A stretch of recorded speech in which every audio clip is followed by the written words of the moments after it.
Bonjour à tous. Bon, alors nous, on avait commencé un peu le débat à la buvette, donc on va essayer de le, le reprendre. On était parti très loin, vous avez presque oublié. Je vais peut-être repartir des cartes, parce que quand on parle d'écologie d'outre-mer, on peut se dire que la carte est très simple. Il y a un centre, la France hexagonale, et des périphéries, les outre-mer, un peu indistincts, les territoires au-delà des mers, qui sont vus depuis la période coloniale comme des territoires de ressources à exploiter, avec aussi des bras pour les exploiter. Donc ici, comme on y a été invité, on va essayer de renverser la perspective et de penser depuis les Outre-mer les questions écologiques. Et alors, on voit s'afficher une carte intéressante, alors là, qui nous met un peu la tête à l'envers, qui a été produite par l'Observatoire Terre-Monde, auquel Mélissa Manglou a participé, a cofondé d'ailleurs en 2021, et qui avait justement pour but de totalement renverser la perspective intellectuelle, la perception de ces territoires. Donc voilà, je vous propose cet horizon-là qui peut rester derrière nous d'ailleurs pendant le débat. Et c'est vrai que voilà, toutes ces dernières années, il y a eu à la fois beaucoup de luttes qui ont mêlé les questions politiques, de lutte dans des situation post-coloniale, aux questions environnementales, aux questions écologiques. On va voir comment tout ça s'articule, avec aussi un vrai renouvellement intellectuel, une vraie profusion de publications qui vraiment nous propose aussi d'autres chemins pour penser l'écologie en général. Donc voilà, on est très content de pouvoir en parler avec nos invités que je vais vous présenter un peu plus précisément. Alors, je vais commencer par Michel Naples, qui est à l'opposé. Donc vous êtes on a décidé de se tutoyer. Donc, tu es anthropologue, directeur d'études à l'EHESS et tu as principalement travaillé sur la Nouvelle-Calédonie et les questions justement coloniales, post-coloniales, de gouvernement là-bas. Et aussi beaucoup travaillé sur une question sur laquelle on reviendra, de la vulnérabilité. Aujourd'hui, tu travailles plutôt sur la République démocratique du Congo, mais notamment à l'occasion de la crise très sévère en Nouvelle-Calédonie, tu as beaucoup pris la parole sur le sujet. Ensuite, à côté de toi, donc Mélissa Manglou, donc tu es géographe, docteur en géographie, actuellement en postdoc au CNRS, et donc toi, tu as principalement travaillé sur la question des déchets à La Réunion. Tu t'es formé donc à La Réunion, à Lyon, à l'ENS Lyon, et aussi en Grande-Bretagne sur les questions postcoloniales et les questions environnementales. Et donc, tu as cofondé, comme je l'ai dit, l'Observatoire Terre-Monde en 2021, dont tu ne fais plus partie, mais voilà, tu étais une des fondatrices. Clarisse da Silva, donc tu es présidente de la jeunesse autochtone de Guyane. Donc tu es originaire de Saint-Laurent-du-Maroni. Tu suis des études aux Beaux-Arts de Paris, voilà, et tu vas devoir y retourner là à Paris cet après-midi parce que tu as des examens à préparer. Et donc voilà, au sein donc de la jeunesse autochtone de Guyane, voilà, tu luttes pour l'autodétermination des peuples autochtones, et tu as été très en pointe notamment dans une lutte récente contre la centrale électrique à l'ouest. Tu nous en parleras, qui mêle justement questions sociales, écologiques. Voilà, on y reviendra. Alors peut-être pour commencer, moi j'ai été surprise quand on a pris contact par téléphone, par votre réaction quand je vous disais on va parler d'écologie du point de vue des Outre-mer. Mélissa, c'est aussi notamment dans un de tes articles, tu écris l'écologie à La Réunion, c'est pour les oreilles, c'est pour les Blancs. Qu'est-ce que ça veut dire ? Merci. Qu'est-ce que ça veut dire ? En fait, j'ai remarqué que... peut-être que je peux commencer par une petite histoire, ça me permettra de déstresser un peu. Donc, une des premières expériences de recherche que j'ai faites qui m'ont donné envie d'explorer ces questions-là sur mon île natale, à La Réunion. Donc, j'ai travaillé un petit peu en Afrique du Sud... à côté, près du parc Kruger, dans une école avec des jeunes. Et je voulais travailler avec eux et avec elles sur comment est-ce que eux étaient ou non en relation avec ce parc. Donc c'était un peu mon premier travail de recherche.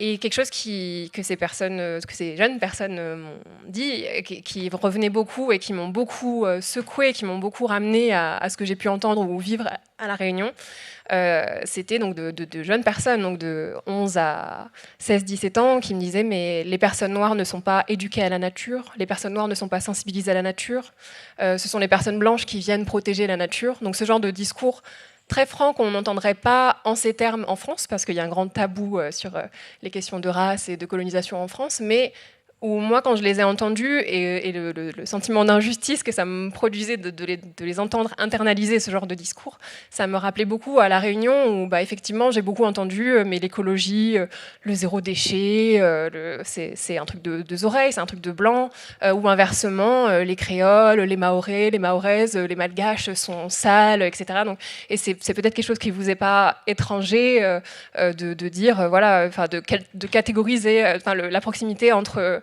les personnes racisées, les personnes marginalisées et le sale, c'est quelque chose de très étudié.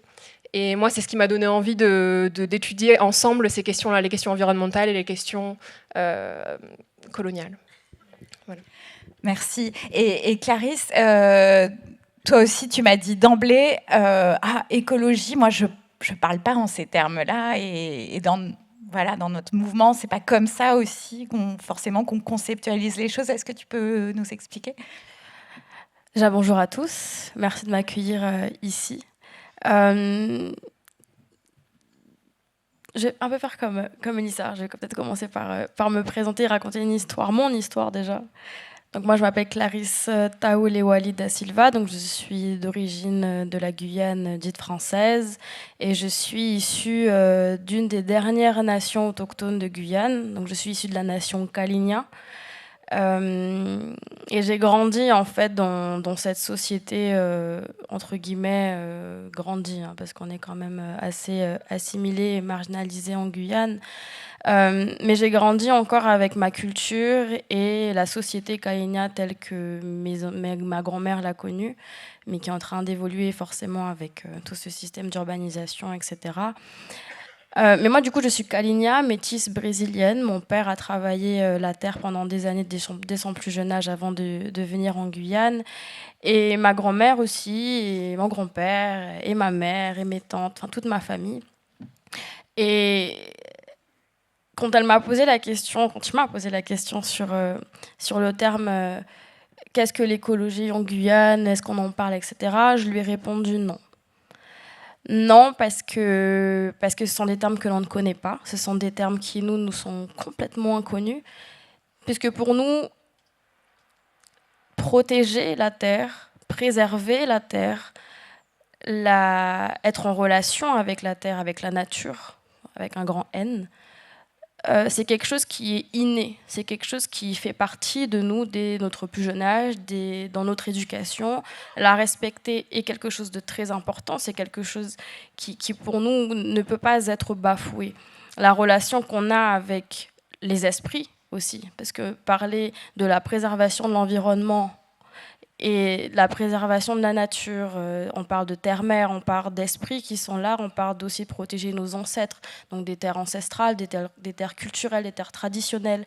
Donc le terme écologie n'existe pas dans notre langage, n'existe pas dans nos modes de vie. Au contraire, c'est quelque chose qui pour nous est complètement logique.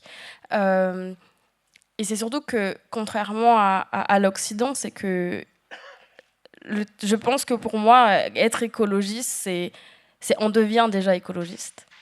C'est-à-dire qu'on a une prise de conscience au bout d'un moment qu'il faut faire quelque chose pour protéger la Terre, tandis que nous, on n'a pas besoin de cette prise de conscience. On grandit déjà avec, on sait ce qu'il faut faire et ce qu'il ne faut pas faire. Mais c'est pas quelque chose de péjoratif. Au contraire, c'est très bien qu'il y ait des mouvements écologistes actuellement. Pour moi, c'est vraiment pas quelque chose que je reproche. On en a besoin dans ce système dans lequel on est en train d'évoluer. Mais du coup, non, on n'est pas écologiste, mais pas du tout. On est avant tout Kalinia et on vit comme Kalinia. Ok, merci beaucoup. On aura l'occasion de redévelopper toutes les questions que ça pose, justement. Et toi, Michel, tu as eu aussi la réaction de dire, notamment par rapport à la question minière très, très importante en Nouvelle-Calédonie, qui pose des vraies questions écologiques, environnementales, que pour les Kanaks, c'était pas non, enfin, qu'il y avait une forme d'indépendance par la culture du nickel. Est-ce que tu peux expliquer aussi tes réserves par rapport au cadrage sur la question de l'écologie là-bas? Bonjour. J'ai pas vraiment de réserve sur le cadrage.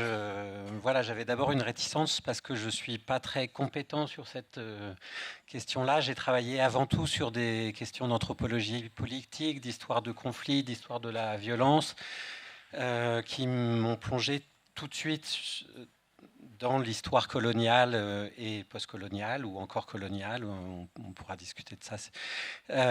Et ça va avec des choses que Clarisse a mentionnées, c'est-à-dire l'importance extrême du rapport à la terre, le fait que les Kanaks sont des horticulteurs de haut vol depuis plus de 5000 ans, en ayant développé des systèmes de culture en terrasse, du taro et de l'igname absolument magnifiques, le paysage étant habité aussi d'ancêtres, etc. Enfin, donc tout ça, ce sont des dimensions présentes, mais simultanément, les Kanaks sont dans une situation dans laquelle leur lutte indépendantiste s'est appuyée sur un projet économique qui était de se saisir des richesses productrices de revenus en Calédonie, c'est-à-dire avant tout du nickel, et de déployer des projets à la fois de contrôle des ressources et d'exploitation métallurgique, donc dans une logique tout à fait extractiviste.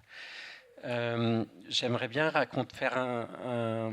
saisir un petit peu de cette connexion dans les multiples manières d'être en relation que suppose la vie des Kanaks aujourd'hui à travers un portrait d'une personne que je ne connais pas, qui s'appelle Guillaume Vama, qui est originaire d'une île de l'archipel de Nouvelle-Calédonie qui s'appelle Cougnier, l'île des Pins en français, un lieu très touristique.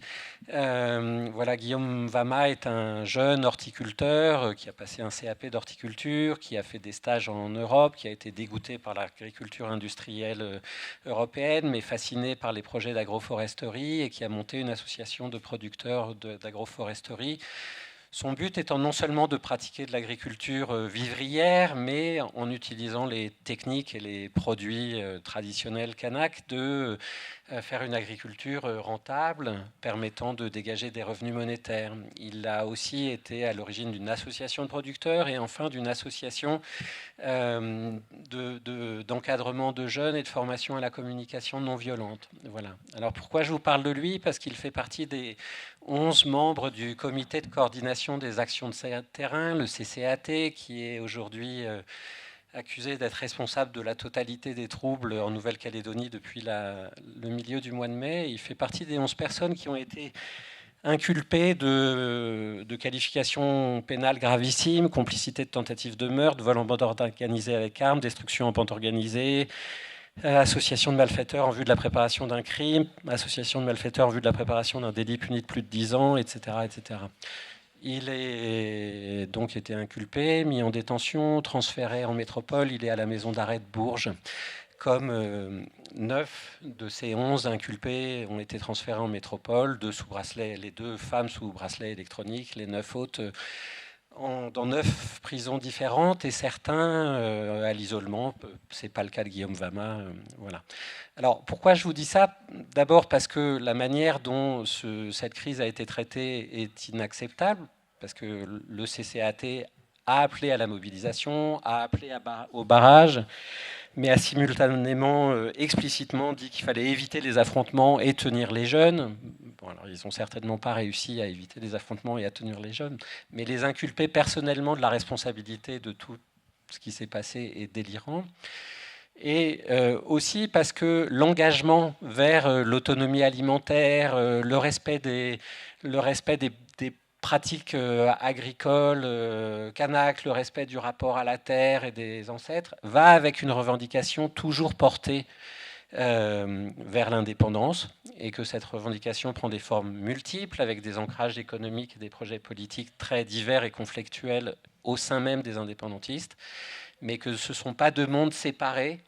La lutte, disons, pour l'écologie, ou en tout cas pour un mode d'être en relation avec la nature qui convienne, et la lutte politique pour l'indépendance, qui est le projet très majoritairement partagé par les Kanaks.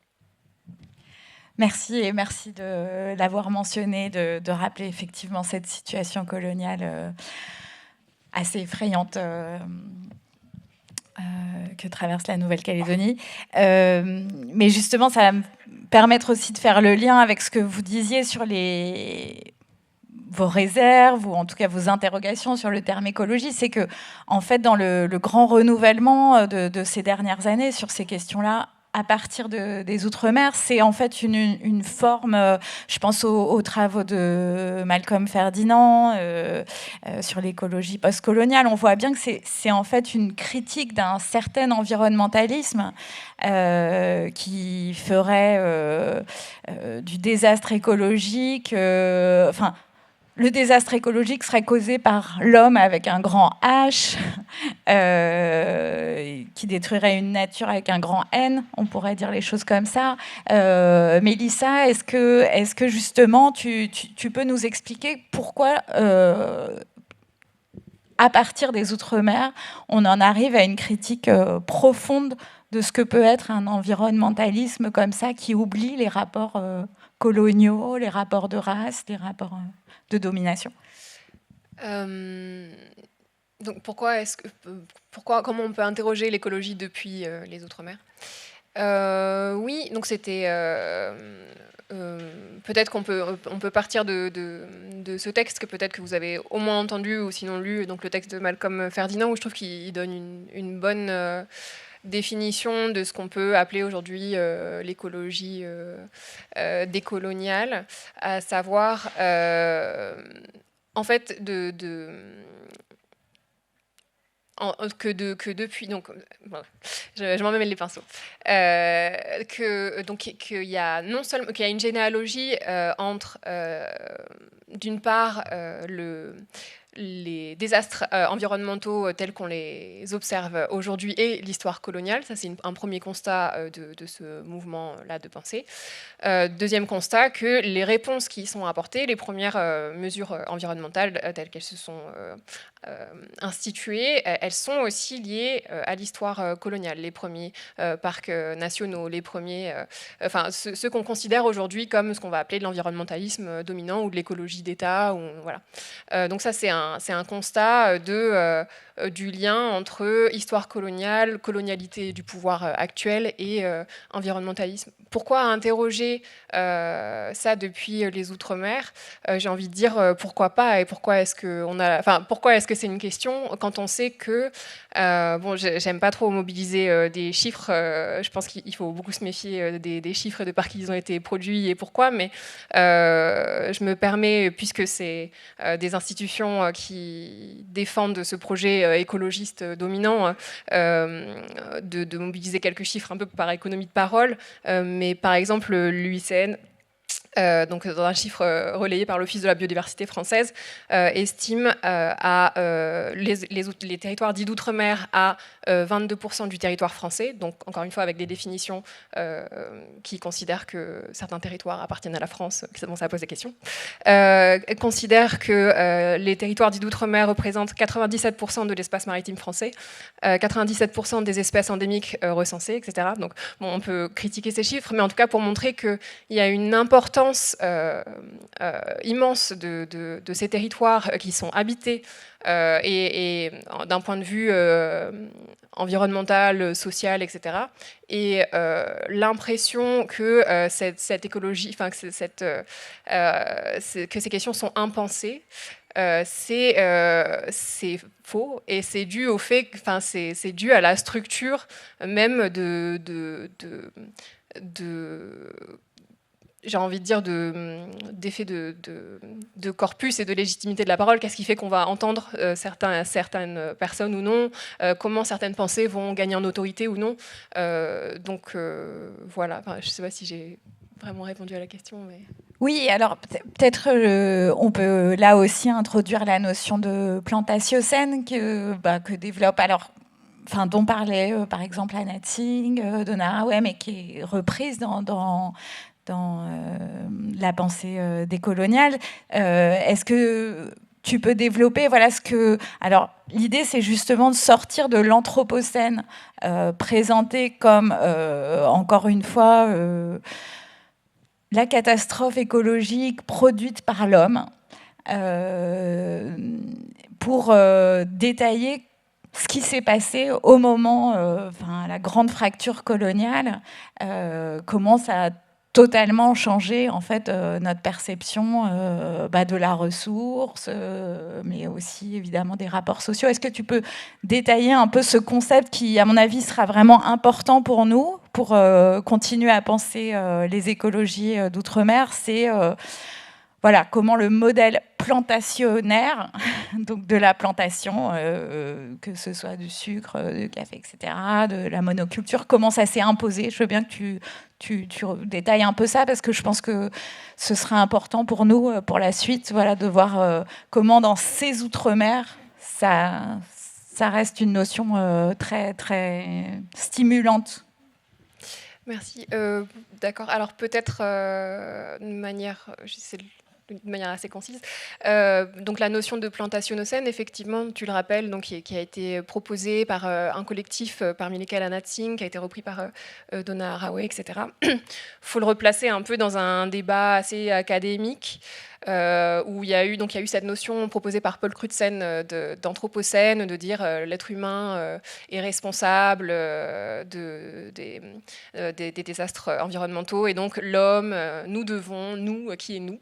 Et donc il y a eu toute une floraison, notamment dans le milieu académique, de notions de grands récits concurrentiels, dont le plantationocène. Il y a eu aussi le capitalocène, pour insister sur le capitalisme, le plasticionocène. Bon, il y a eu beaucoup d'ocènes.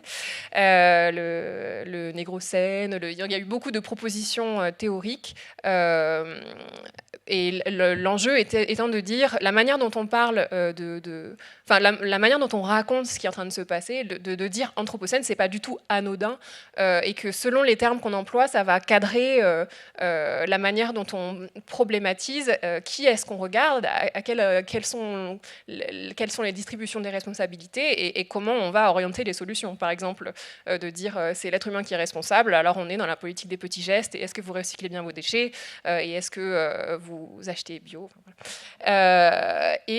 tandis qu'avec donc la notion de plantationocène, donc on peut la critiquer. Est-ce qu'elle est applicable partout? Est-ce qu'elle est intéressante? Bon, je pense que c'est des débats académiques, mais l'idée était de pointer du doigt le système de plantation, déjà historiquement, mais aussi, j'ai envie de dire, abstraitement, comme d'un certain rapport à la nature, et de cette idée de mise au travail des corps et des environnements au service d'un centre. Donc ici l'Hexagone, la métropole, où où le travail va servir à structurer, mettre en ordre au service du profit. Et donc ça recouvre à la fois la plantation, l'histoire de la plantation, mais aussi d'autres formes de... J'ai pu apprécier hier, il y a eu cette lecture que l'extractivisme, ça peut s'appliquer à d'autres formes de travail, pas seulement la plantation. Voilà. Et Michel, oui, tu me disais notamment en Nouvelle-Calédonie, il n'y a pas de plantation, parce qu'il n'y a pas ce système qui s'est développé beaucoup aux Antilles, à La Réunion, mais en même temps, le concept peut aussi être fructueux pour expliquer un certain rapport à la nature. Oui, pour mes interlocuteurs et interlocutrices kanak, le désastre historique de la colonisation, c'est d'abord un désastre foncier. Donc la Calédonie, c'est un archipel avec une île principale qu'on appelle la Grande Terre. 92% des terres de la Grande Terre ont été spoliées, ont été prises par l'État français aux Kanaks qui occupaient ces espaces, à cause d'une singularité de la colonisation française en Calédonie, qui est d'avoir eu très très tôt un projet de colonisation de peuplement. D'abord pour le bagne, et ensuite pour une colonisation libre. Et même le bagne était appuyé sur un bagne partiellement rural, avec la mise au travail des bagnards sur des concessions agricoles. Voilà. Et donc le premier désastre pour les Kanaks a été d'être enfermés dans des réserves pour laisser de la place au projet colonial. Voilà, donc avant même la mise en place de plantations, avant même la mise en place de parcs naturels, avant même la constitution d'un désastre écologique, il y a d'abord eu un désastre politique et foncier. Alors après, il y a eu un certain nombre de projets de plantation, certains portés par des colons bourbonnais, donc réunionnais, venus au milieu du 19e siècle, d'autres, mais ça n'a jamais beaucoup marché. Les Kanaks ont été mis au travail par du travail forcé au bénéfice des concessions agricoles européennes qui se sont développées essentiellement par de l'élevage extensif sur des terres qui avaient été spoliées aux Kanaks, et le pâturage du bétail a progressivement, partiellement seulement, mais progressivement effacé les traces des billons d'igname, et les taraudières, c'est plus difficile à effacer du paysage, mais voilà. Maintenant, dans un second temps, c'est le nickel qui a fait la deuxième grosse ressource économique de la colonisation, et ça a d'abord été une exploitation totalement extractiviste au bénéfice de la métropole. Et l'un des enjeux actuels, c'est que le mouvement indépendantiste ne s'est pas construit contre l'extractivisme, il s'est construit contre la spoliation foncière. Et il y a eu, depuis quelques décennies, d'importantes réformes foncières. Ça a été un succès du mouvement indépendantiste. Mais il ne s'est pas construit contre l'extractivisme parce qu'il ne s'est pas construit contre l'insertion dans le marché. Il ne s'est pas construit avec un projet politique qui serait de retour à une économie précoloniale en aucune manière. Donc ça crée une tension indéniable avec la question de l'écologie. Et voilà, on pourra en reparler. Ouais. Merci. Et Clarisse, oui, cette question foncière, elle est aussi, je disais, cruciale pour les peuples autochtones, encore aujourd'hui. C'est-à-dire que ça a été quand même la spoliation des terres, et le combat pour les terres, il est encore très prégnant aujourd'hui. Oui, complètement. Alors, tout ce que Michel a dit avant s'applique en Kanaki, ça applique aussi en Guyane. Mais comme je le disais, c'est qu'on est aussi très en retard sur la prise de conscience, même en tant que peuple autochtone. La Guyane a été spoliée, les terres ont été volées aux peuples autochtones, et il y a eu aussi l'établissement des bagnes en Guyane qui a fermé dans les années 30. Et dès le début de la colonisation, on a dû faire avec les colons, mais au fur et à mesure de l'histoire, on a dû faire aussi avec le Suriname et le Brésil à côté, où il y a aussi des peuples autochtones et aussi une histoire coloniale. Du coup, au niveau des terres, en tant que peuple autochtone, quand les peuples Bushinengue, qui sont des peuples afrodescendants, qui ont fui l'esclavage au Suriname, nous, on leur a donné des terres pour qu'ils puissent se reconstruire, revivre dans leur mode de vie, qu'ils puissent continuer dans leur culture, leur tradition, leur spiritualité. Donc on leur a donné des terres. Par la suite, lorsque le bagne a dû... entre-temps, il y a l'État français qui a absolument tout pris au niveau des terres. Les peuples autochtones se sont mis par village.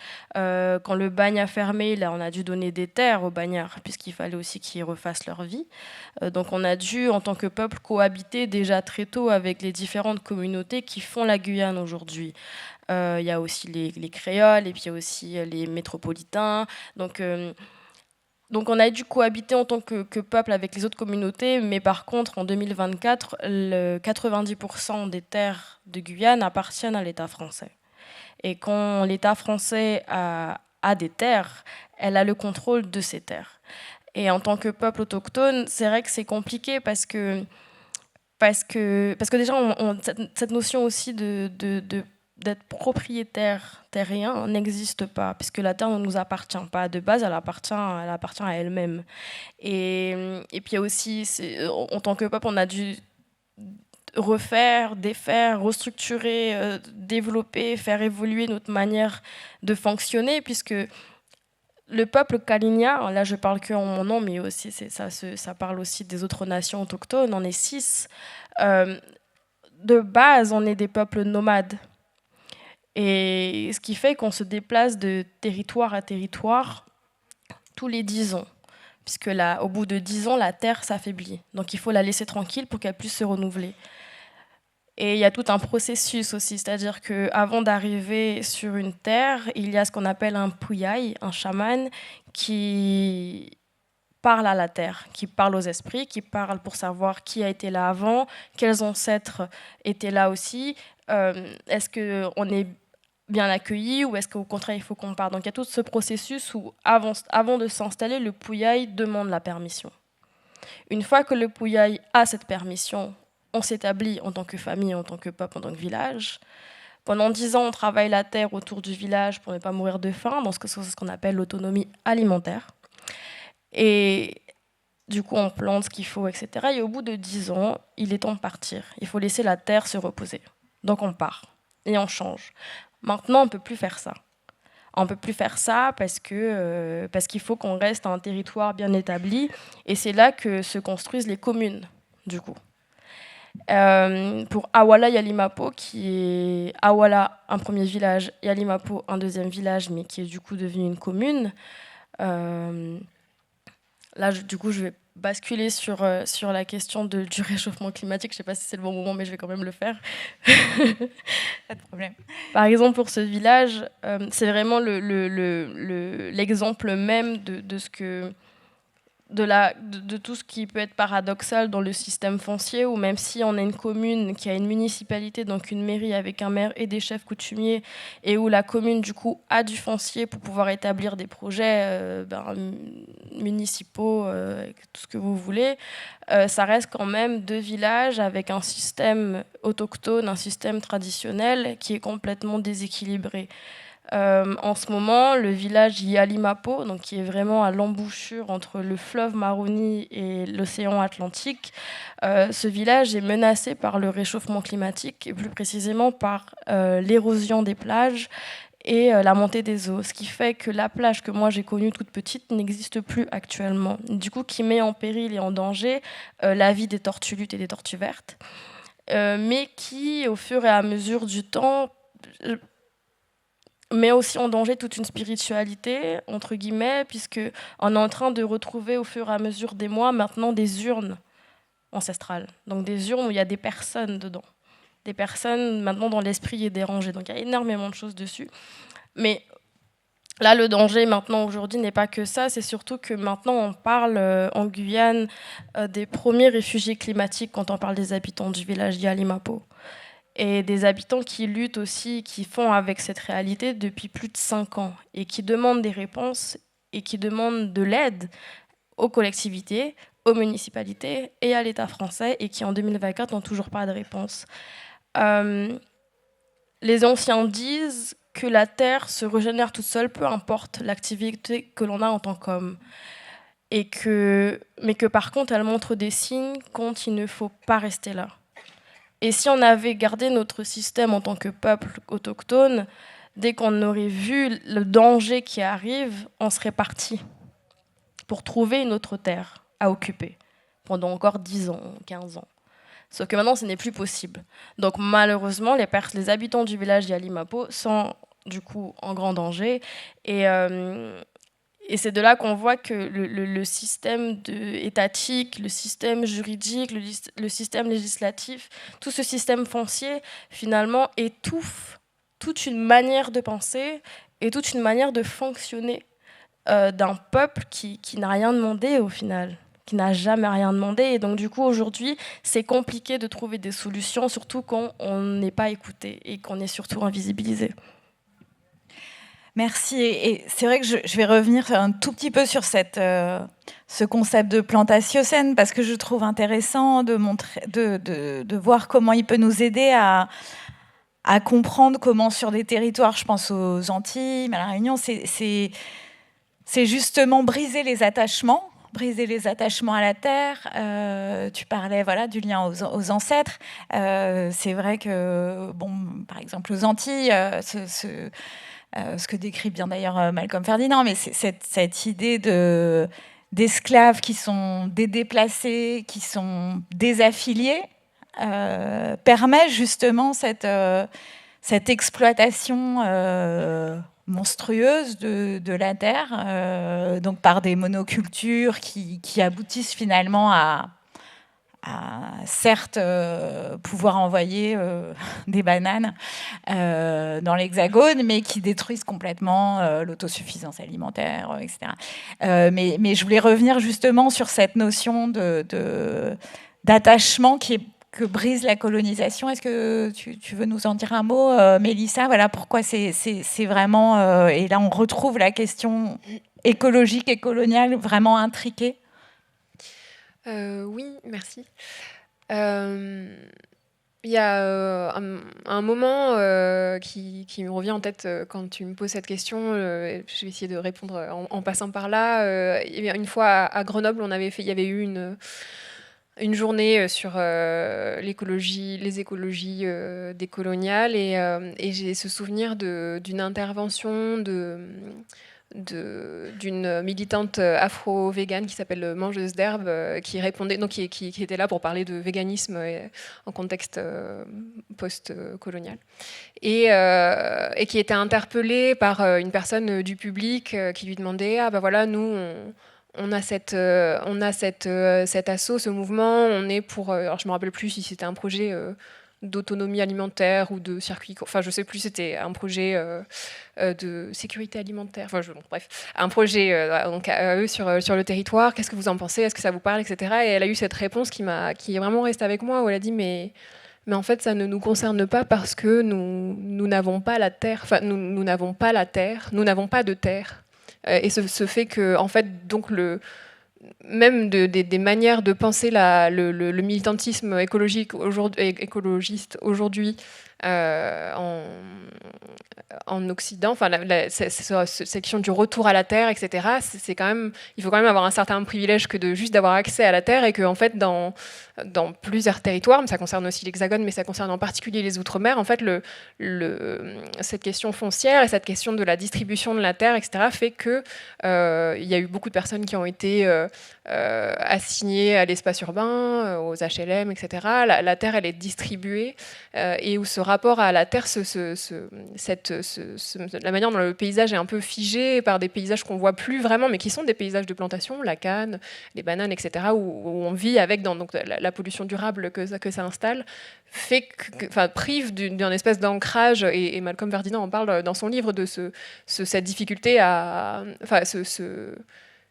l'intérêt que ça sert que de priver des personnes d'un ancrage à la terre. Je ne sais pas si ça répond à ta question. Oui, tout à fait. Et du coup, Michel, j'avais envie de t'interroger sur le même sujet. Et par exemple, puisque tu parlais de Guillaume Vama, donc qui a mis en place justement un système d'agroforesterie en se référant justement à ses ancêtres, à l'attachement à la terre, c'est-à-dire en quoi ça peut, quand on a pu maintenir le lien, quand on a pu faire subsister les attachements, en quoi ça peut justement permettre de défendre des luttes écologiques à partir de justement sa culture. Enfin, La situation en Nouvelle-Calédonie est assez riche de ce point de vue-là, et j'aimerais rebondir sur l'expression briser les attachements comme processus colonial. Le processus colonial a été extraordinairement violent en Nouvelle-Calédonie, à la fois par des opérations militaires qui étaient violentes, mais aussi beaucoup par les effets, disons, sanitaires du contact avec les Européens, comme dans les Amériques, comme dans l'ensemble du Pacifique. Il y a eu une décroissance démographique extrêmement importante due à des maladies importées qui a évidemment complètement bouleversé et recomposé les rapports sociaux. Bon. Après, avec la spoliation foncière, ce qui a été brisé indéniablement, ce sont les mobilités. Puisque les Kanaks étaient littéralement assignés à résidence dans les réserves foncières, à moins d'obtenir des autorisations pour le travail forcé, pour le salariat, enfin pour des raisons qui devaient être justifiées et qui étaient contrôlées par la gendarmerie. Voilà, donc ça a été extrêmement violent de ce point de vue-là, mais je dirais absolument pas dans l'expérience que j'en ai que les attachements ont été brisés, ni à la terre, ni aux ancêtres, ni aux relations sociales, parce qu'elles ont été, je ne peux pas dire quotidiennement, mais dans la vie ordinaire, sans cesse rappelées, notamment dans les espaces cérémoniels, mais qui sont des espaces cérémoniels ordinaires, ceux du mariage, du deuil, de la levée de deuil, qui sont des lieux d'invitation et de mobilisation extrêmement larges des réseaux sociaux. Alors évidemment, les cérémonies étaient plus petites quand les mobilités étaient interdites, mais les autres clans, les autres familles étaient mobilisées dans les discours cérémoniels et continuent de l'être. Alors, disons que les plus anciens de mes interlocuteurs tiennent facilement un discours de la déploration sur la perte du savoir ou la perte des relations, mais simultanément, toutes ces cérémonies perdurent. Peut-être que les discours se transforment, mais les cérémonies perdurent. Et de ce point de vue-là, le fait qu'il y ait eu des morts depuis le 13 mai dans la crise que traverse actuellement la Nouvelle-Calédonie, le fait qu'il y ait eu en majorité il y a eu 11 morts comptabilisés, 2 gendarmes, un colon européen, 8 Kanaks. C'est dans tous les cas triste et déplorable. Hein, mais en tout cas, ces 8 morts créent un affect ou une peine sociale qui va bien au-delà de 8 familles proches, mais qui en fait traverse des régions entières parce que c'est leur vie, parce que c'est leurs descendants, parce que c'est leurs nièces et neveux, etc. Et de ce point de vue-là, ces attachements sont très forts. Et un décès, l'objectif des cérémonies, c'est d'en faire un traitement social, de compenser la perte, de peser les responsabilités, etc. Et des morts violentes de cette nature-là, en fait, appellent un règlement politique, puisque les auteurs les responsables de ces décès ne sont pas d'autres Kanaks. Donc là aussi, les attachements les plus sociaux les plus anciens, qui sont liés à l'ancestralité, etc., ont des conséquences dans la mobilisation politique et dans le renforcement de la détermination des personnes à obtenir justice. Merci. Et Clarisse, j'avais envie de te faire parler aussi en écho de la lutte à laquelle tu as beaucoup participé contre la centrale électrique à l'ouest de la Guyane, parce que il me semble que justement dans ces territoires, avec leurs différences de ces territoires, enfin dans les Outre-mer, la question de la souveraineté se pose à chaque fois, c'est-à-dire est-ce qu'on demande aux peuples autochtones quel développement ils veulent, quel type de production ils veulent et où, Est-ce que tu peux nous raconter cette histoire de cette centrale électrique, sachant qu'il y a effectivement des gros besoins d'électricité et qu'il y a, semble-t-il, un consensus pour dire qu'il faut faire quelque chose, mais pas forcément sur les terres où la centrale est prévue. Déjà, on ne pose pas la question aux autochtones de ce qu'ils veulent en général. On ne demande pas. Soit on s'impose, soit on n'avance pas. Voilà, tout simplement. Les leaders politiques ont commencé un travail, je parle politique autochtone, hein, ont commencé un travail il y a 40 ans sur la reconnaissance des droits des peuples autochtones et la reconnaissance même du terme peuple autochtone en France. Et donc ils ont commencé ce combat politique il y a 40 ans et c'est grâce à eux que je me retrouve là devant vous en 2024 à vous parler de ce qui se passe dans mon pays. Donc on s'est imposé, on ne nous a jamais demandé notre avis, on s'est imposé pour dire exactement ce qu'on veut et comment on veut que les choses se fassent. Malheureusement,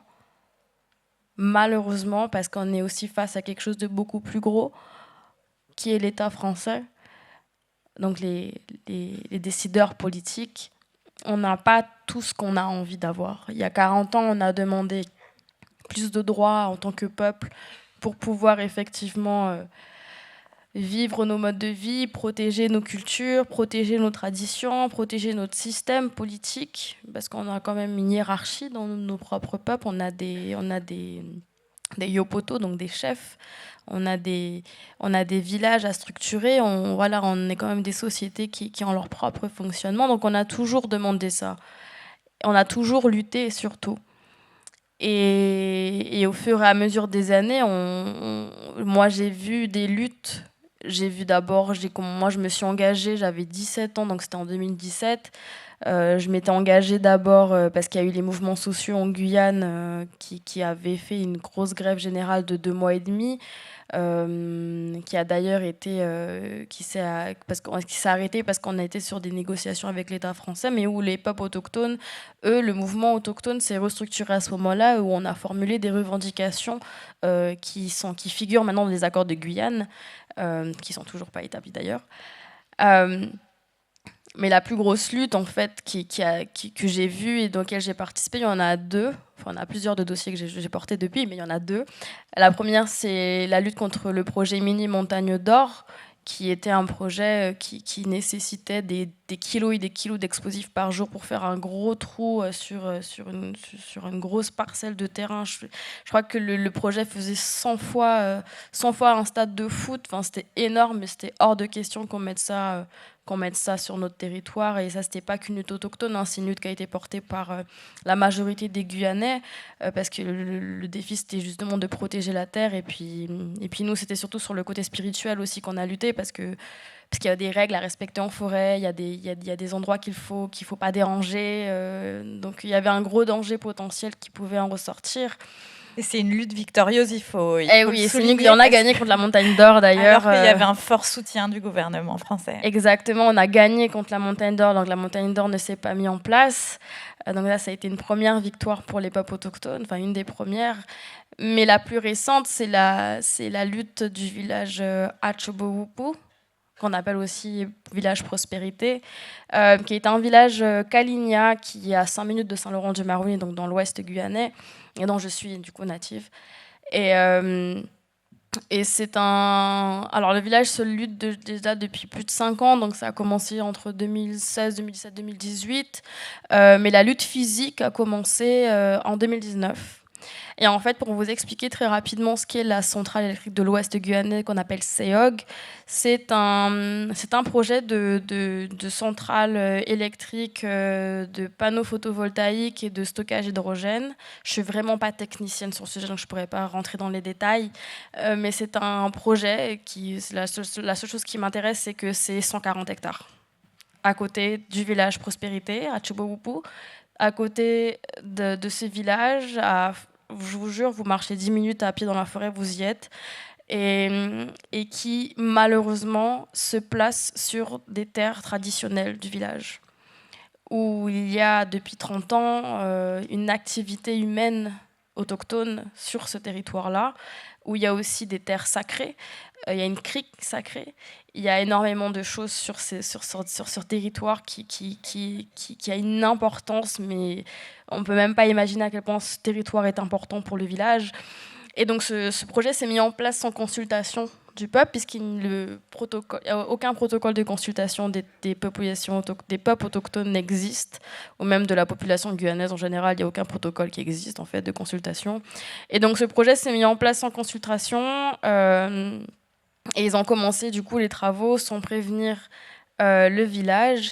Et il y a aussi ça aussi qui est important dans ce dossier, dans cette situation à prendre en compte, c'est que comme du coup nous on n'a pas on le dit, on n'est pas propriétaire terrien. Ces terres, on dit qu'elles appartiennent à nos ancêtres, mais en fait, sur le papier, elles ne nous appartiennent pas. Et ça arrange l'État français de dire que ça ne nous appartient pas, que ça appartient à l'État français. Et ça s'est placé, du coup, sur un territoire que la CEOG, du coup, a eu le permis d'exploitation. Donc, du coup, ce projet s'est mis en place. Il y a une lutte physique depuis 2019, que ce soit contre les agents de la CEOG ou que ce soit contre les forces armées. Donc la gendarmerie. Il y a plein de vidéos, ça fait un peu le buzz sur les réseaux sociaux à ce moment-là, mais malheureusement, le buzz n'a pas suffi. Puisque le projet a continué, on a réussi à arrêter les travaux 3 fois en 2 ans depuis 2020-2021. Et la dernière lutte physique qu'on a connue, moi j'y ai participé. Alors pas vraiment longtemps parce que je me suis foulée de la cheville pour fuir des gendarmes en forêt. Mais j'ai quand même lutté d'une bonne manière. J'ai fait des rapports d'observation, j'ai appelé les élus, j'ai appelé les politiques, avec bien sûr à la demande du Yopoto, du chef. Mais c'est la dernière lutte physique qui a, je pense, pour moi, été la plus virulente. C'était le 16 août 2023, donc c'était il y a plus d'1 an en fait. Et je me réveille un matin, on me prévient que les travaux vont reprendre. 1 mois avant, donc en juillet 2023, le préfet de la Guyane donne un ultimatum à mon chef en disant vous avez 24 heures pour nous donner votre accord. Si, dans tous les cas, on va commencer les travaux. Et donc, moi, j'étais aux Nations Unies à ce moment-là, parce que j'ai aussi fait une formation aux Nations Unies, j'ai participé aux instances de représentation autochtone, et on a fait un discours avec une autre représentante autochtone, et 1 mois après, je suis rentrée, et puis un matin, on me réveille à 6h du matin, on me dit, on part en forêt, on entend les camions, on entend les machines raser la forêt. J'ai pas hésité une seule seconde, je me suis levée, je me suis habillée, je suis partie. À 10h, j'étais en forêt et il y a une image qui me marque Vous avez déjà vu Avatar ? Vous voyez la scène où Jake Sully et Nate Iri, ils se réveillent un bon matin, ils se réveillent avec les grosses machines. Ben, c'est exactement ça que j'ai vu en fait. Je suis arrivée, j'entends des bruits, j'ai jamais vu ça de ma vie, de lutte physique aussi violente en Guyane, on n'en a jamais vu. Et là, je me retrouve, c'est dingue, je me retrouve face à un enfant. Il a 9-10 ans. Il y a plein de camions, plein de gendarmes, plein d'agents de CEOG, plein de monde. Et il y a une bande d'enfants, des jeunes, les adultes qui sont devant ou derrière pour couvrir les enfants quand même, et qui luttent en lançant des petits cailloux comme ça sur des machines qui sont à 10 mètres, ils ne peuvent même pas les atteindre. Et je crois que c'est l'image qui m'a le plus choquée, où je me suis dit, mais en fait, il y a quelque chose qui est en train de se passer, et on est aussi arrivé à un point de non-retour, surtout parce que notre chef a été arrêté quelques mois avant pour dégradation du site, blablabla, tout ce qu'ils veulent. Et par la suite, à partir de ce moment-là, ça a été plusieurs mois de lutte physique intense jusqu'à fatiguer nos jeunes, fatiguer nos femmes, nos hommes, physiquement et psychologiquement et émotionnellement. Et moi, par la suite, on a quand même essayé de voir les députés à l'Assemblée nationale 1 an avant. On a essayé de voir énormément de personnes, mais finalement, cette lutte, malheureusement, on n'a pas continué parce qu'on était trop fatigués, mais aujourd'hui, le projet se met en place. Les panneaux solaires vont être implantés d'ici quelques mois. Ils ont quand même rasé 80 hectares. On n'a plus vraiment accès à nos criques. C'est très compliqué. Et puis il y a aussi une autre chose qui est très importante, c'est les chasseurs. Là où le projet s'est mis en place, c'était une zone de chasse très importante. Donc en fait, comme il n'y a plus de forêt, du coup le gibier s'en va. Et donc du coup, on doit trouver d'autres passerelles pour aller chercher encore du gibier, parce que c'est un des derniers villages qui vit encore de pêche et de chasse traditionnelle. Et puis il y a encore un autre truc, c'est que du coup, il y a le permis de chasse qui est en pleine transition en Guyane, et donc tous les chasseurs doivent maintenant passer le permis de chasse. Et comme on est proche de la CEOG, on est beaucoup plus vulnérable, et on ne peut pas passer avec un fusil de chasse si on n'a pas le permis de chasse. Donc il y a plein de choses, c'est bien de protéger, mais il y a tellement de choses qui ne vont pas avec nos modes de vie. Mais en tout cas, c'est un peu ça qui est en train de se passer en Guyane. Merci. Et ce que tu me disais aussi dans cette histoire, c'était la minorisation des peuples autochtones. Enfin, vous êtes plus que 10 000, tu me disais, sur 300 000 habitants en Guyane, font que dans une lutte comme celle-là, vous êtes aussi mis en minorité. Tu me parlais de... Parce que ce projet est aussi présenté comme un projet écologique. C'est là où on va retrouver des contradictions qu'on a déjà évoquées. Mais tu disais qu'il y avait aussi des formes de racisme par rapport aux peuples autochtones qui vous présentent comme rétifs au progrès, rétifs à justement un magnifique projet écologique. Voilà, tu peux nous en dire 2 mots, parce que je pense que là aussi, ça fait écho aux autres situations. Très rapidement, alors j'essaye. Oui, enfin, la différence entre la Montagne d'Or et le projet de la CEOG, c'est que le projet minier Montagne d'Or était un projet privé qui n'allait pas servir aux collectivités, aux mairies et à la population guyanaise, puisque voilà, c'est de l'or, qu'est-ce qu'on va en faire. Mais la différence, c'est que la CEOG, et c'est pour ça que c'est bien aussi de le rappeler encore une fois, que le village Hatchoubououpou n'est pas contre le projet en lui-même, mais est juste contre l'emplacement et la manière dont les choses se sont faites. Parce que la Guyane est dans doit aussi faire face à un manque de production d'électricité. Donc, en Guyane, on est un des seuls territoires où on a des coupes d'électricité pratiquement tous les jours dans certains endroits de la Guyane. Et donc la question énergétique en Guyane aujourd'hui est importante. C'est un gros défi. On a besoin d'énergie, on a besoin de ça. Et donc du coup, c'est un projet qui est nécessaire à la population guyanaise. Donc l'un des arguments de nos opposants qui s'opposaient à la lutte des autochtones de Hatchoubououpou, c'était qu'on était contre le développement, qu'on voulait bloquer la population guyanaise, qu'on voulait on voulait pas le bien-être de la population. Donc, bref, plein d'arguments si idiots que ça, quoi. Et puis aussi, dans les débats, etc., c'est simple, en fait. En fait, c'est ça, c'est simple. C'est simple de mettre la faute sur 200 habitants Kalinia qui sont du coup guyanais quand même, on fait partie quand même de la Guyane. C'est très simple de mettre la faute et aussi de ternir l'image et une lutte d'autochtones qui ont toujours été mis de côté, toujours invisibilisés, que ce soit tant au niveau national qu'au niveau local. Et donc oui, effectivement, l'image que les autochtones ont et qu'on essaye aussi de défaire, c'est qu'on a toujours eu l'image de l'Amérindien ou les Indiens, parce qu'on nous appelait comme ça à l'époque, les Indiens, qui boit de l'alcool, qui aussi se drogue énormément, qui fait rien pour le pays, qui est un déchet de la société tout simplement. Et même quand on atteint un niveau d'excellence en tant qu'autochtone, c'est très dur de se défaire cette image-là. Mais du coup, dans ce contexte de lutte, ça a été très simple pour l'élite politique guyanaise et pour l'ensemble de la population. Pas tout le monde, parce qu'on a quand même eu beaucoup de soutien en Guyane. C'était très simple de décrédibiliser la lutte alors qu'elle est légitime. Et puis on est aussi dans un contexte où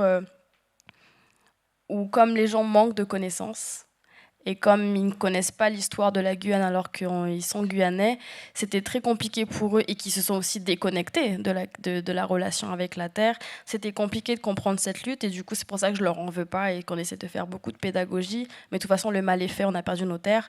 Mais du coup c'est très compliqué. S'il y a quelqu'un qui veut vraiment travailler sur la Guyane, venez, on y va parce qu'il y a tellement de choses à dire sur ça. Non, c'est très compliqué. Mais en tout cas, voilà, mais le plus important à la fin, c'est qu'on a lutté, on continue de lutter, on continuera encore et encore et encore, on continue le travail des anciens d'il y a 40 ans, on prépare le terrain pour les prochaines générations et on verra comment ça se passe, mais en tout cas, voilà. Bon.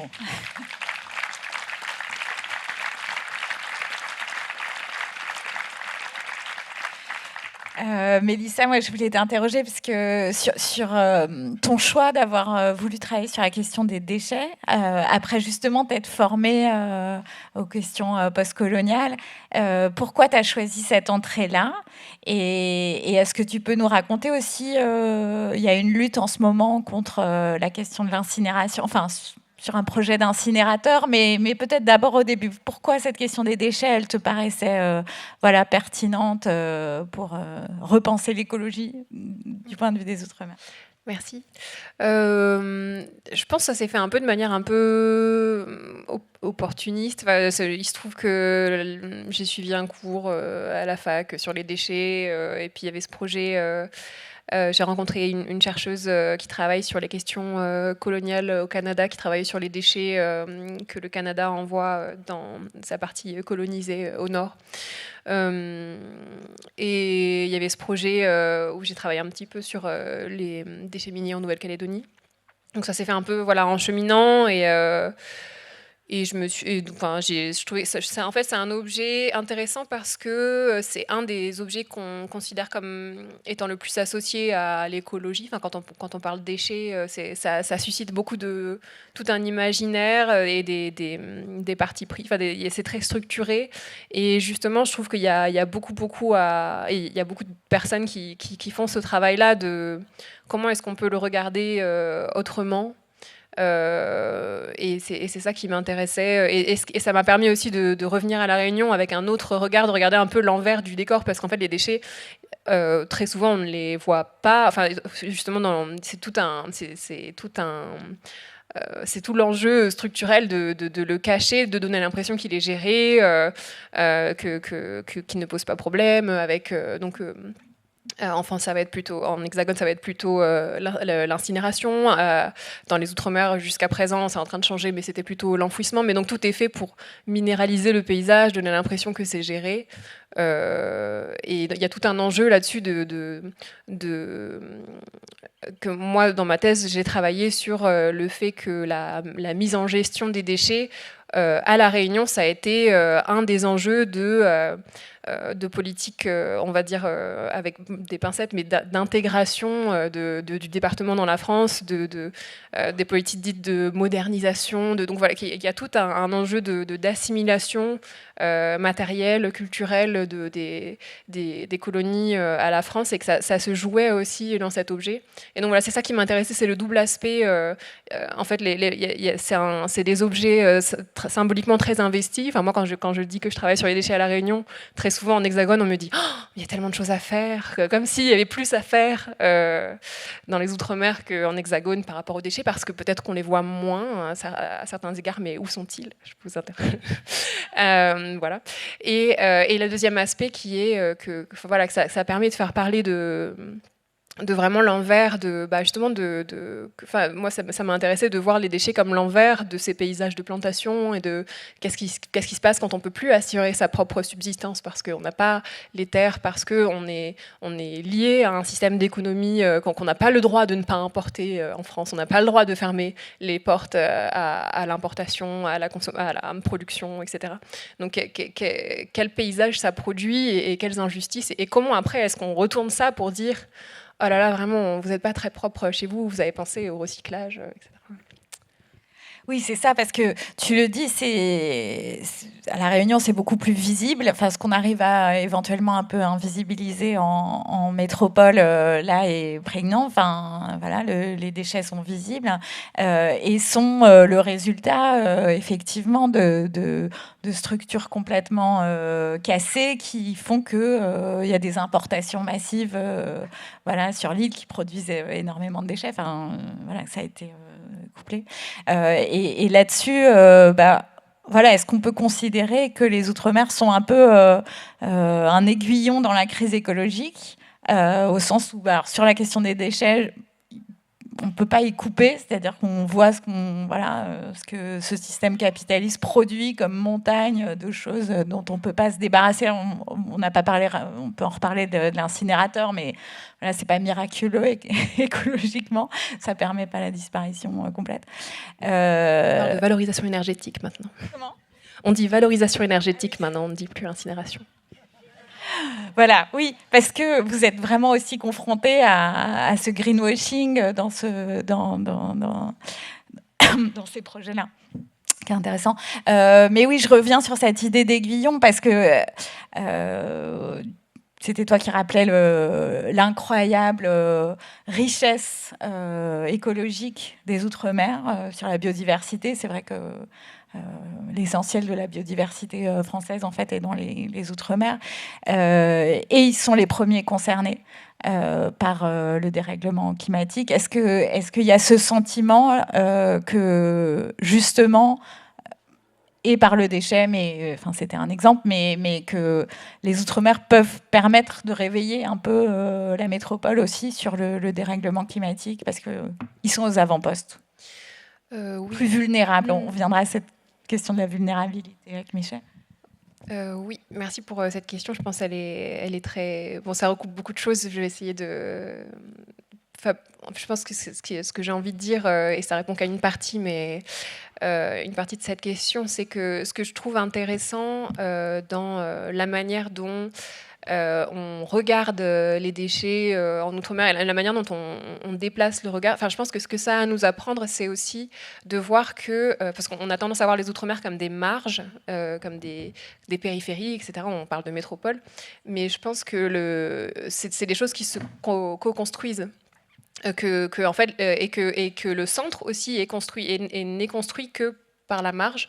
Enfin, et que qu'est-ce qui construit? Enfin, on s'intéresse beaucoup au paysage sale, mais qu'est-ce qui fait que là, ici aujourd'hui, c'est très propre? C'est qu'on a des poubelles. Où vont les poubelles?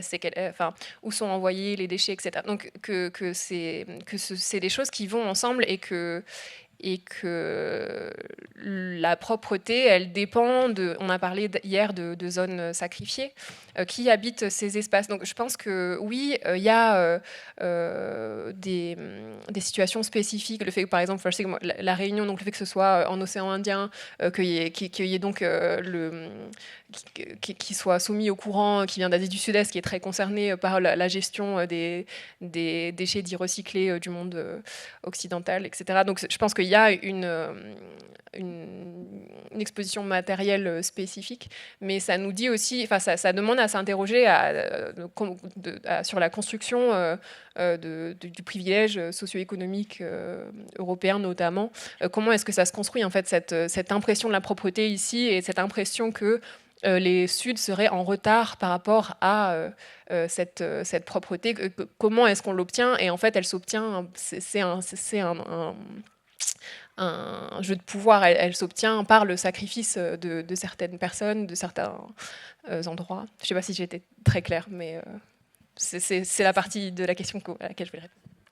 Merci. Et oui, Michel, je voulais t'interroger sur toi, tu as beaucoup écrit sur la question de la vulnérabilité. En quoi ça se pose justement en Nouvelle-Calédonie par rapport à cette question écologique, mais plus largement Merci. J'ai écrit un petit livre, j'ai pas beaucoup écrit sur la vulnérabilité. C'est une notion que je trouve intéressante et qui est intéressante à penser à partir des Outre-mer. C'est une notion qui a beaucoup circulé entre plusieurs champs scientifiques, en physique en premier lieu, beaucoup en sciences naturelles, en écologie des populations et des écosystèmes, et puis en géographie, en sciences sociales, sur les vulnérabilités sociales, et bien sûr aussi en psychologie, dans différentes formes de psychologie. Donc l'une des choses qui m'intéresse, c'est de voir comment ces différentes dimensions peuvent être articulées. La vulnérabilité de l'environnement naturel en Nouvelle-Calédonie, comme dans les autres outre-mer, est très forte. C'est un pays avec de nombreuses espèces endémiques, de plantes et d'oiseaux en particulier.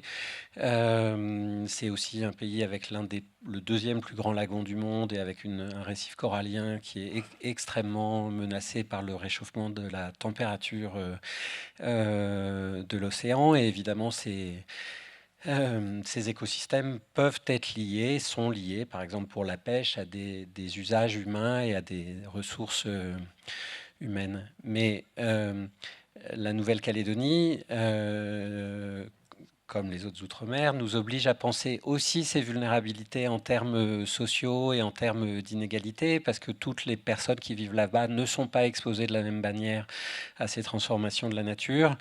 À commencer par les métropolitains qui envisagent tout à fait de partir de Nouvelle-Calédonie ou qui partent de Nouvelle-Calédonie si la situation ne leur convient plus.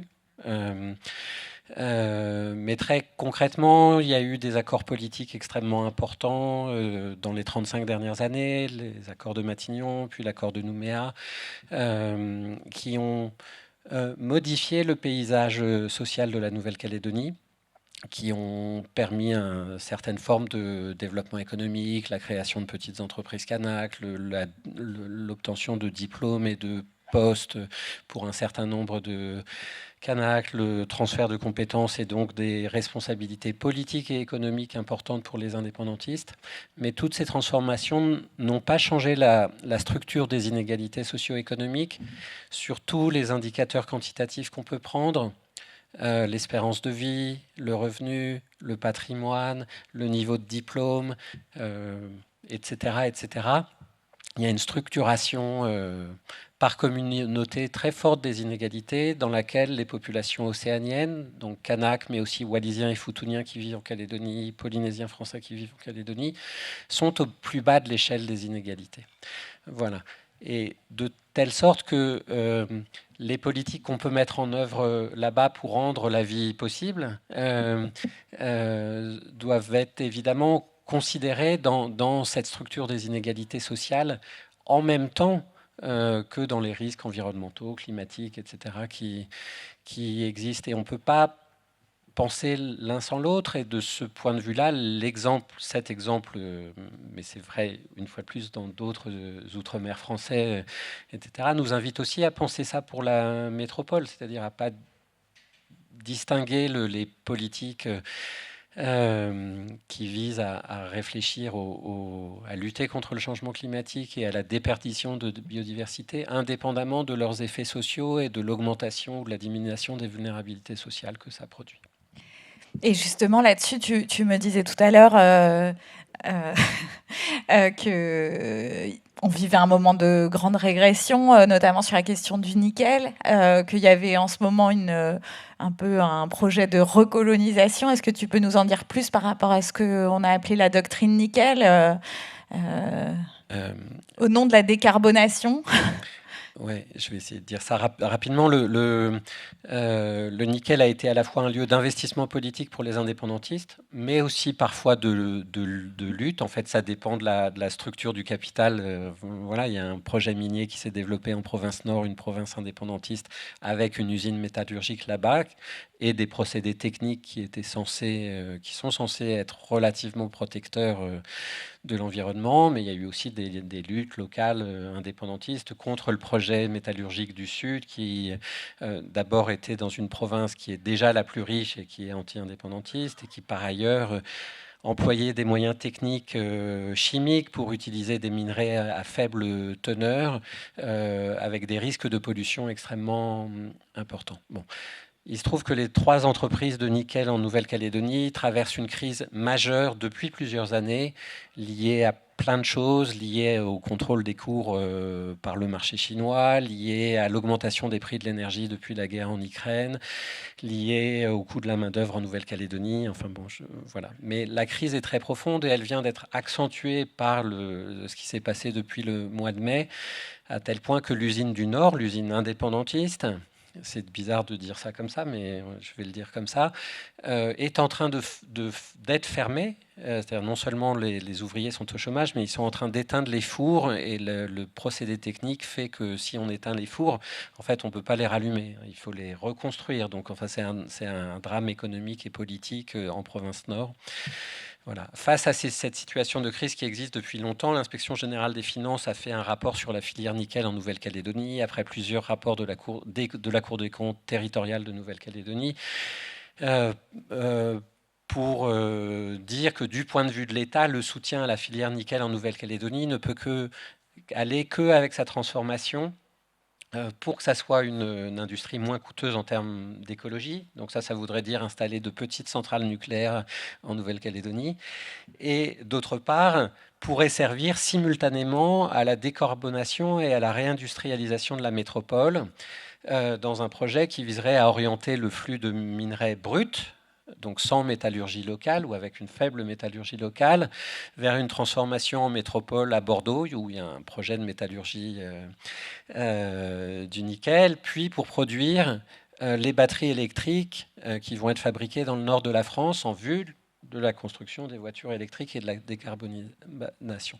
Donc techniquement, voilà, quoi qu'on pense de la nécessité de lutter contre les énergies fossiles, ce dispositif-là, c'est-à-dire la pression de la métropole pour réobtenir le contrôle de la ressource en vue de progrès industriels en France, c'est effectivement une logique de recolonisation, et c'est exactement descriptivement une logique de greenwashing.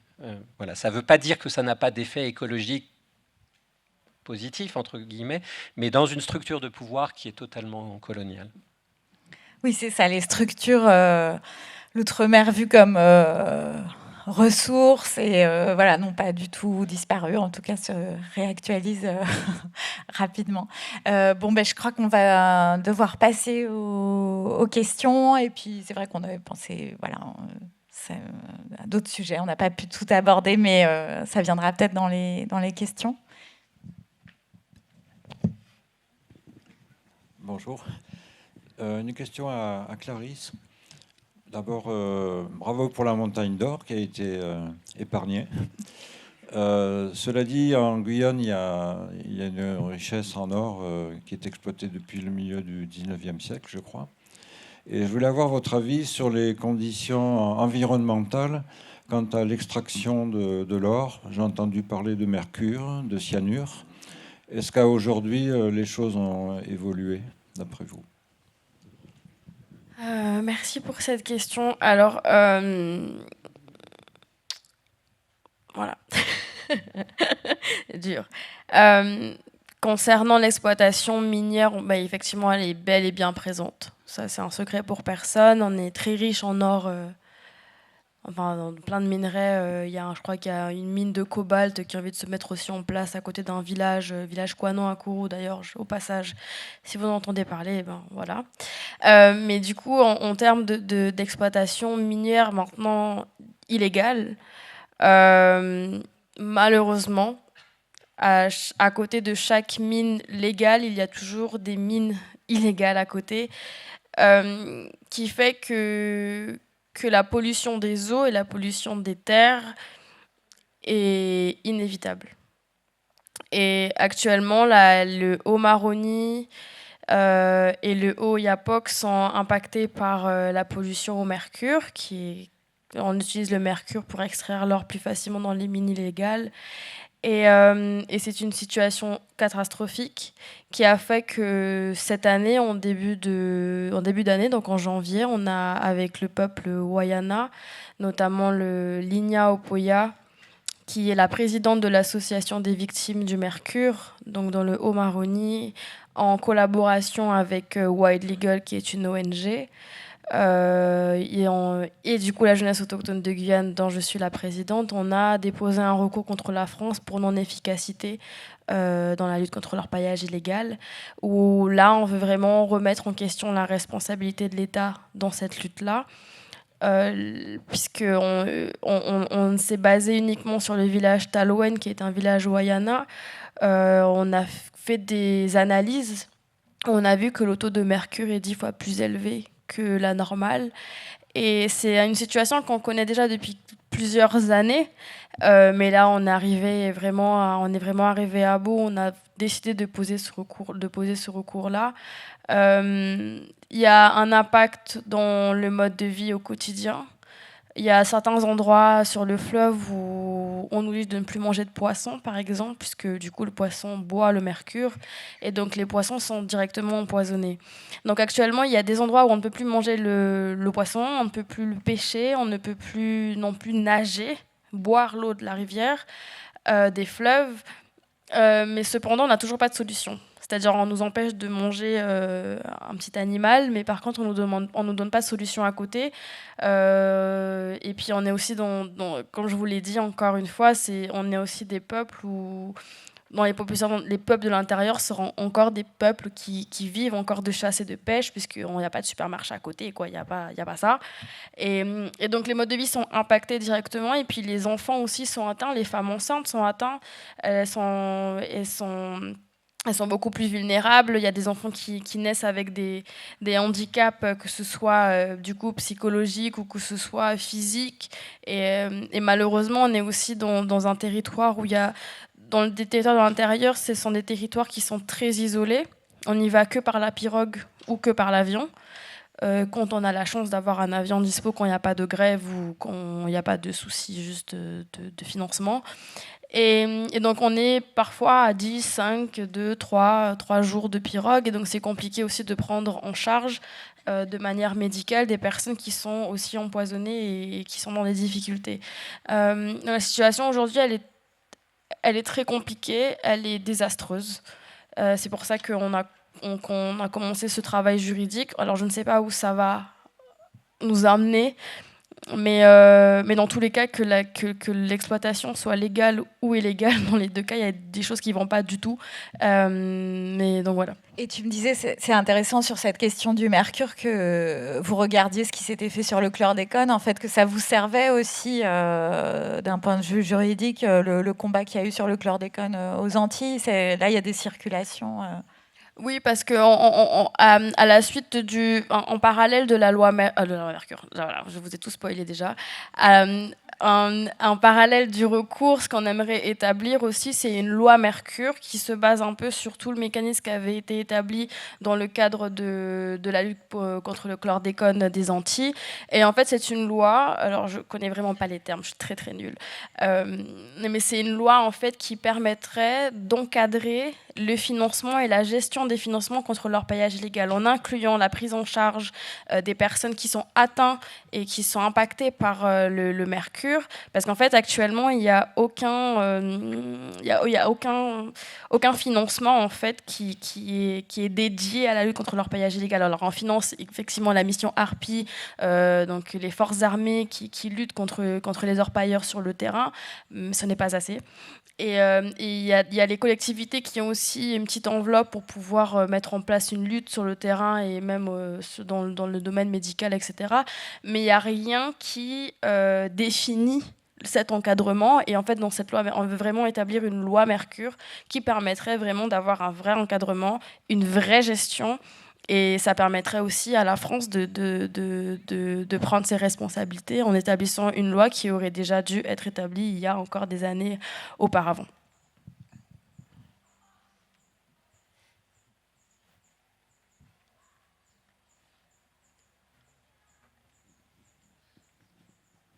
Bonjour, merci pour vos présentations. J'ai surtout une remarque à vous faire. Comment pouvons-nous parler écologie globale pour tous avec 8 milliards d'habitants, avec tout ce que bien sûr ça entraîne, c'est-à-dire la pollution, l'expoliation des terres et puis tout ce qu'on connaît, bien entendu. Moi, je veux bien répondre. Merci pour votre question. Je pense que, enfin, je vais faire une réponse vraiment. C'est un argument qu'on entend beaucoup, donc c'est vraiment une réponse à cette question qu'on entend beaucoup et pas à vous spécifiquement. C'est une question que j'ai beaucoup étudiée, la question démographique, qui est très liée à une rhétorique coloniale. Donc je viens de la Réunion. À la Réunion, ça a été une des inquiétudes de dire, oh là là, on est sur une île, il y a beaucoup trop de personnes.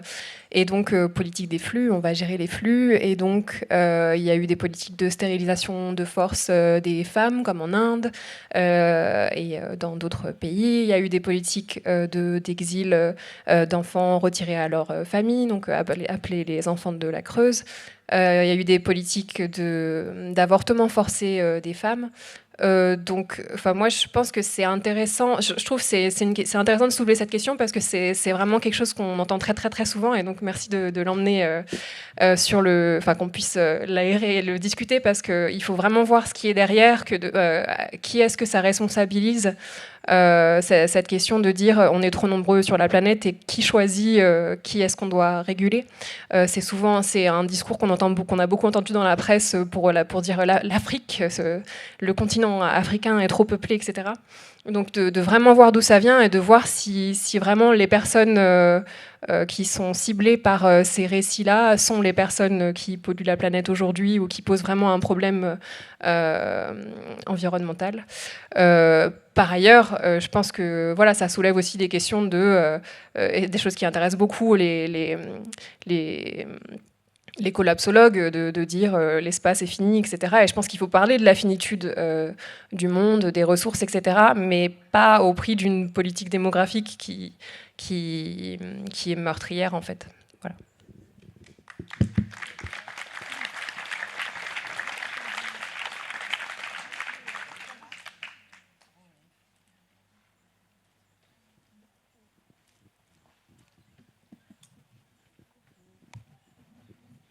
Merci beaucoup pour vos interventions. Vous m'entendez ?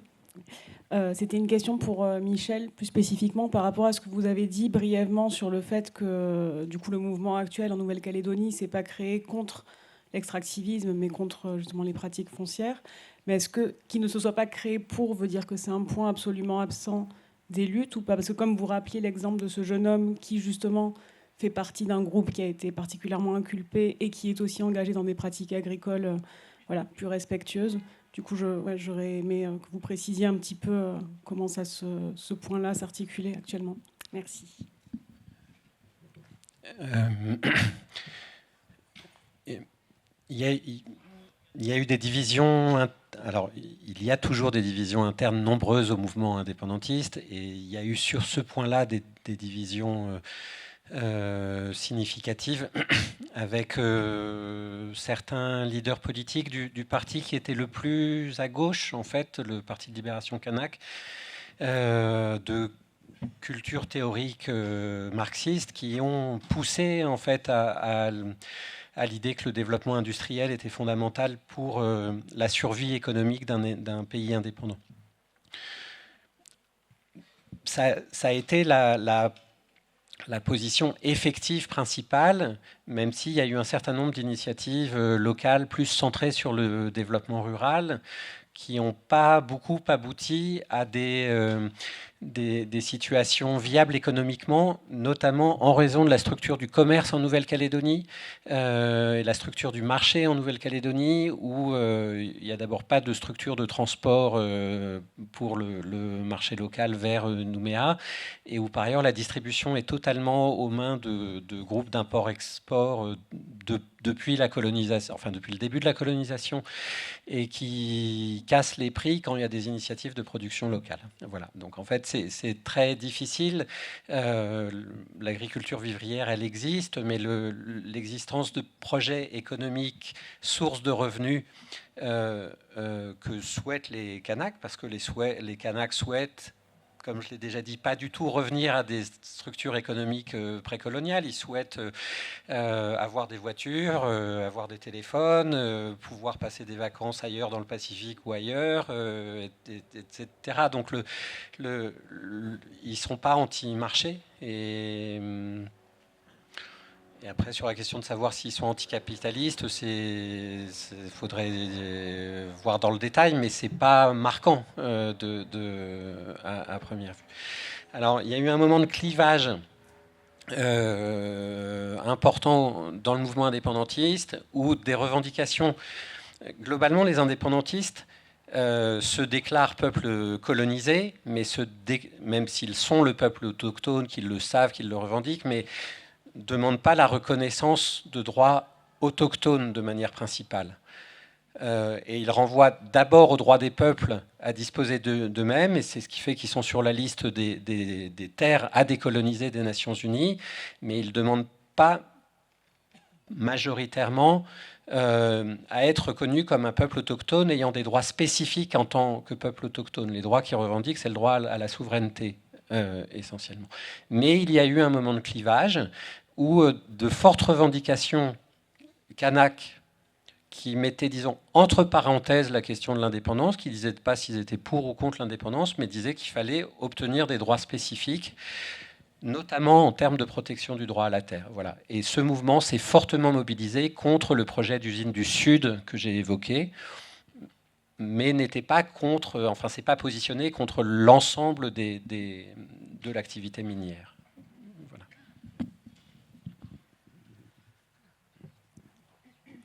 Bien, merci à tous les quatre. Merci beaucoup, Michel, Clarisse, Mélissa et Lucie.